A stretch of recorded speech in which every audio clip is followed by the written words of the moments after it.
you spare some change? No, not nickels and dimes. The kind of change that results in a more sustainable planet and lifestyle.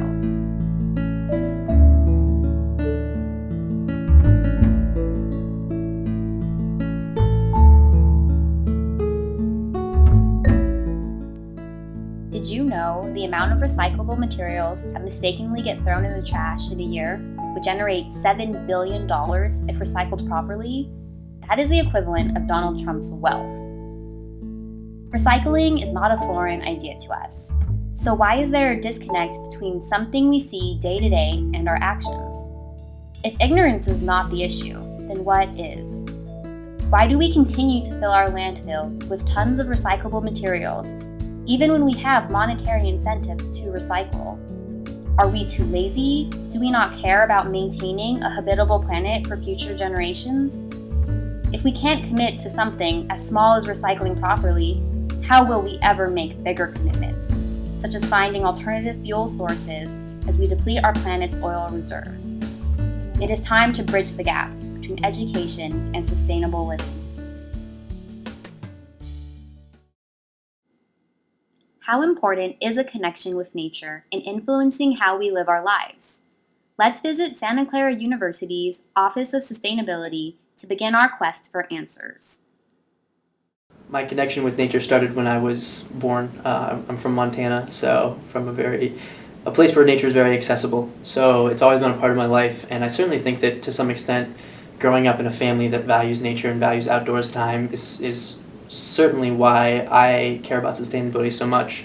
And you can talk to anybody, I think, who it comes from a place that has really accessible outdoors, and they grow up a lot with outdoors in their life, and they I think just tend to care more about nature and are more aware actually of how systems work and how things in their life things they do in their life might affect nature.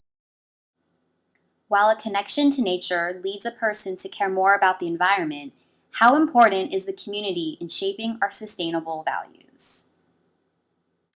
I think community-based efforts are probably by far the most important thing in my opinion, just because you have social proof. If other people are doing it as well, you're more likely to do it. And so we really want to focus on targeting the individual, and then that individual affecting the community. So when we have community efforts, there's a sense of unity and solidarity among the people, and then I think that makes them more compliant to do more sustainable things.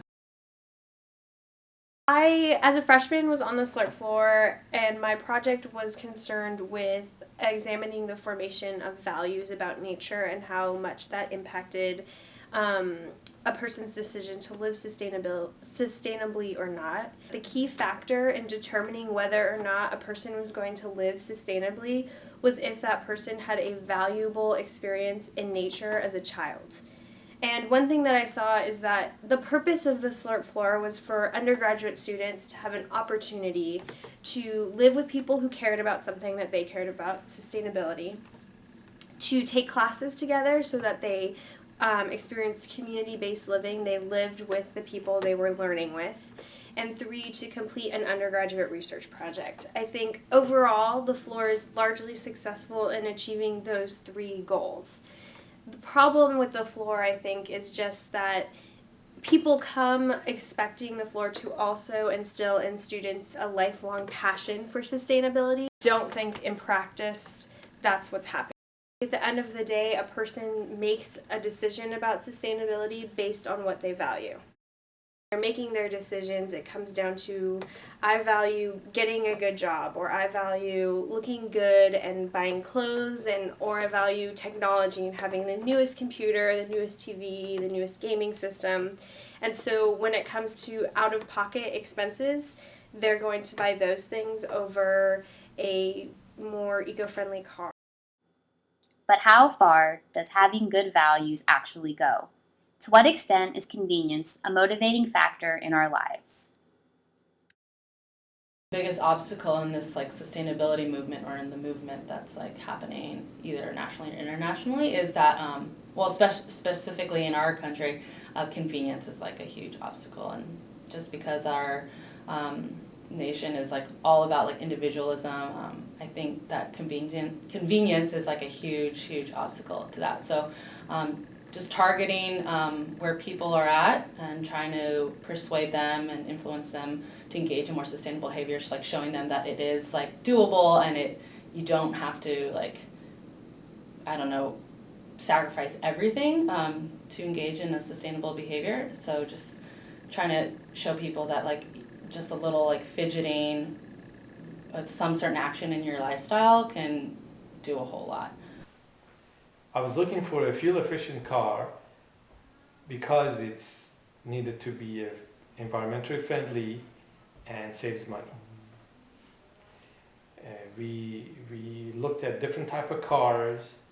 Prius hybrid was most convenient and practical compared to other cars like all-electric or plug-in type of vehicles. A practical car, and it gets good gas mileage. Yeah, very few trips to the gas station. Very few trips to the gas station. Yeah. And it's kind of fun because when you drive it versus when I drive it, I try to beat your gas consumption, and I do. I got it up to 50, what, 50, 52.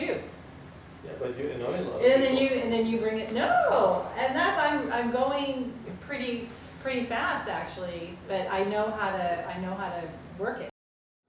The Prius is much more than just a fuel-efficient car. At the end of the day, it's like a game when a husband and wife are competing to get the highest gas mileage. It's hard not to care about something your spouse values. How do incentives add to the convenience factor of sustainable behavior? Is the government doing enough to provide incentives that promote sustainable behavior while also being financially viable? Drivers aren't that huge, especially for the plastic bags. You know, you're saving a few cents every time at the grocery store. So I do think that people who just care financially are probably not going to make that change. With the hybrid and carpool, more so because that's more of a financial commitment, so that could be more of an incentive. But I really do think that when people are making these choices, a lot of the reason is because they truly care about creating a more sustainable world and being more green. So I started bringing cloth bags to the grocery store years ago when Safeway first started displaying their bags for sale, and I thought, wow, that's a good idea. I really should start reusing bags instead of taking the plastic bags or the paper bags all the time. I thought, oh, this is really good for the environment. So I started buying bags and bringing them since then. I think that, you know, when people first start out, if they're forced to pay a few extra cents or dollars for a reusable grocery bag, they might not think. But then later, and even when you're expanding that, so if you're paying more money for gas, you're wondering why that's happening. You're wondering how you can personally reduce that for yourself. And at that point, I think you start to think more deeply about what's going on there, and that certainly, I think, can encourage people to consider the sustainable side of the sustainable aspect of what they're doing.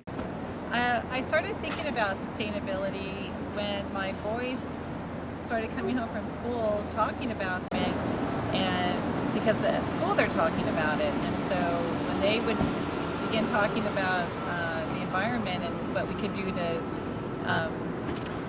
be more sustainable with the environment, it made me think about it.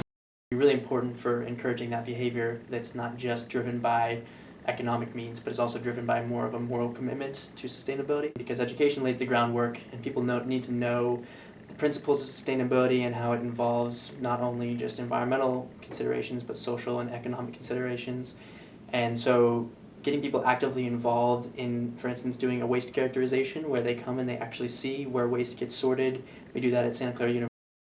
That's really an effective program for getting students and other people aware of where their waste is going. So when you're taking an active approach like that, I think you're much more likely to then think about that the next time, you know, you go to throw something away or go to recycle something. You actually will have that experience of knowing what happens after you discard your waste, which is really important, I think. So it's really not just about education, but it's combining that with action, I think, is the most effective way. While the beauty of nature is a compelling reason to care about the environment, so too are convenience and incentives. At the end of the day, this is still a complex issue with no simple solution. But it is important to recognize that these factors are not mutually exclusive in changing our behavior. It definitely helps to have an educational foundation and having your heart in the right place, or we won't take the extra steps for something we don't truly care about. So what motivates you? What small things can you do in your life? Can you spare some change?